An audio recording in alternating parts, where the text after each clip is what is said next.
second compound on the right. We're taking a warning small on science to 3 o'clock, approximately 200 meters up the mountain. Okay, get up,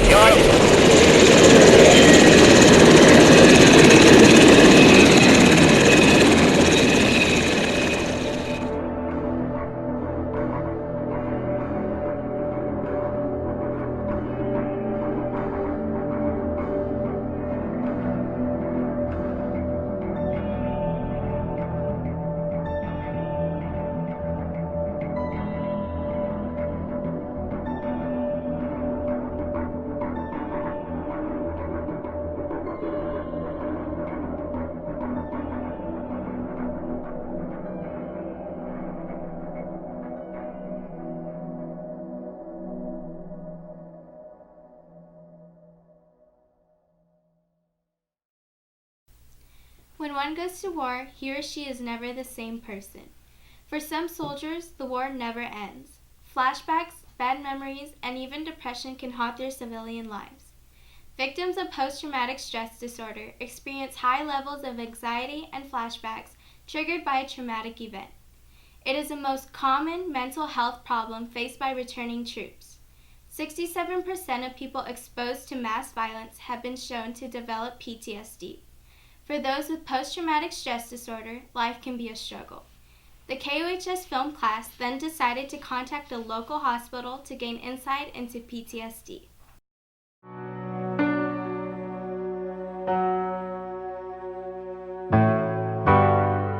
PTSD stands for post-traumatic stress disorder. It's a condition in which a person may have anxiety or experience flashbacks that are triggered by a severe traumatic event.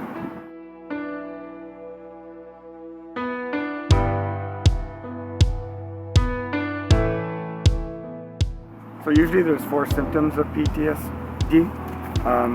The first one is patients may relive the event or have flashbacks. The second is patients may be withdrawn and avoid situations that remind them of their traumatic event. And the third is having fear and guilt. And the fourth is more of the physical symptoms of feeling jittery. They're very anxious and they have difficulty concentrating.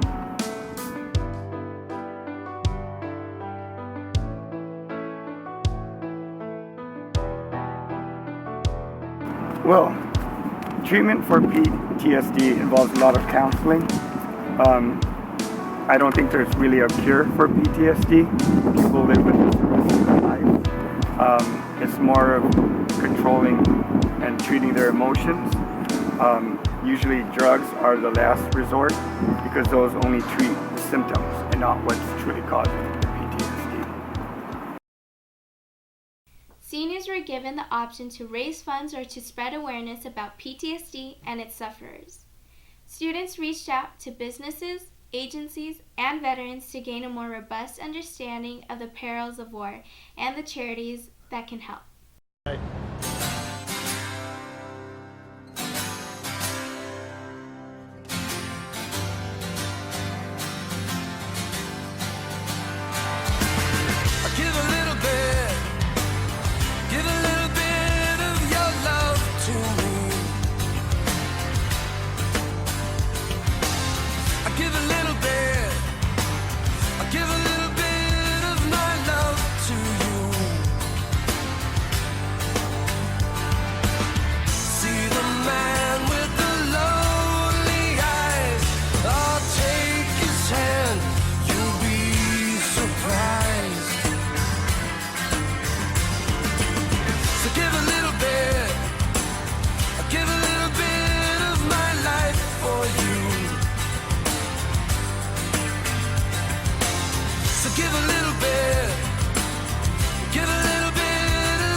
Students engage in curriculum and activities designed to transform the community into one that is aware of the obstacles and hardships of PTSD. KOHS interviewed several seniors about their efforts to address the issue and how they applied the academic literacy plan to their project.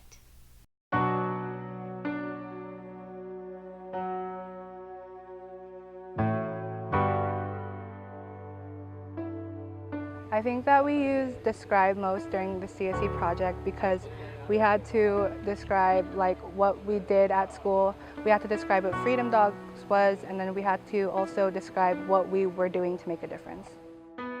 Definitely relate and apply. We had to read a book called Thank You for Your Service. We had to interview a couple of veterans. We had to do some background research. All of that, we had to relate it and apply it to what we were doing.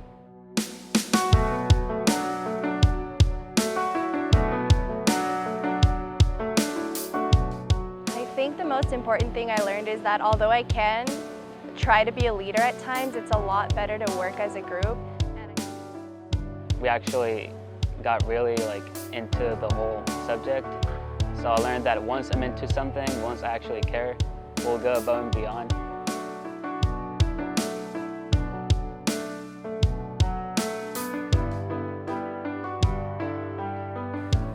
In college and work, you're going to have to learn how to work with other people. So I think this Common Senior experience has definitely prepared me for that because we had to communicate with each other and make sure that we were all on the same page. I feel like in college, there's going to be a lot of projects like this one. There's definitely going to be a lot of group work. We're going to have to step into the real world like we did and actually collect information. And I feel like everything that we did are things that we are actually going to do in college.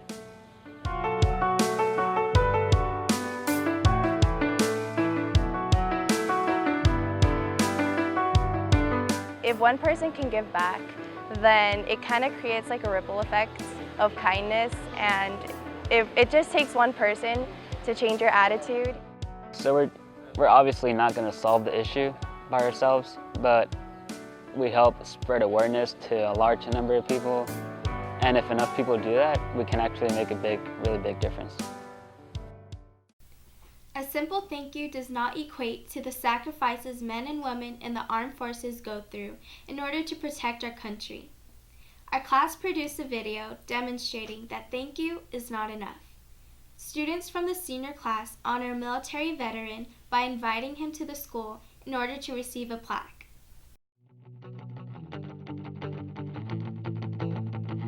Well, he thinks about the dreams that rule the night. Images stained dark by desert light.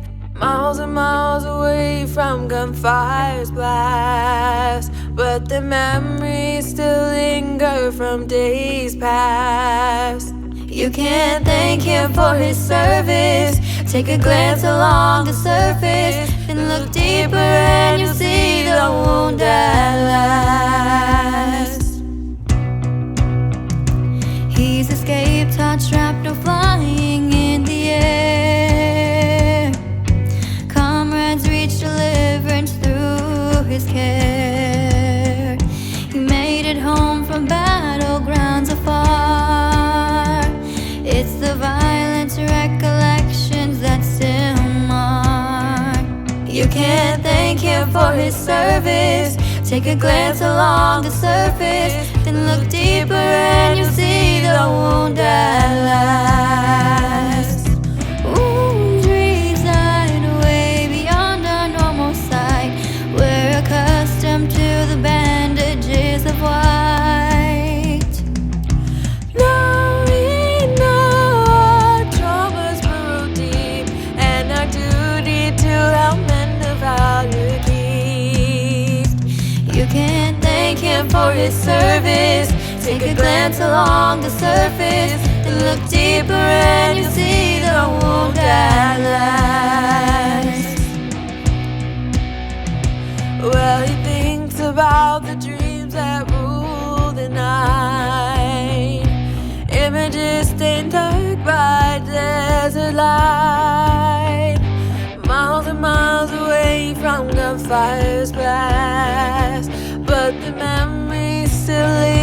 more from days past. You can't thank him for his service. Take a glance along the surface and look deeper and you see the wound that lasts. Can't thank him for his service. Take a glance along the surface, then look deeper and you see the wound that lasts. We want our veterans to feel like us civilians who have never seen combat, make them feel like we understand. Instead of an empty thank you, talk to veterans. Donate to charities such as Freedom Dogs or the Semper Fi Fund organization, or do something nice for a veteran, even if it means that you have to go out of your way. Soldiers are what keep us safe from foreign countries invading the United States. They deserve to come back to a community with open arms.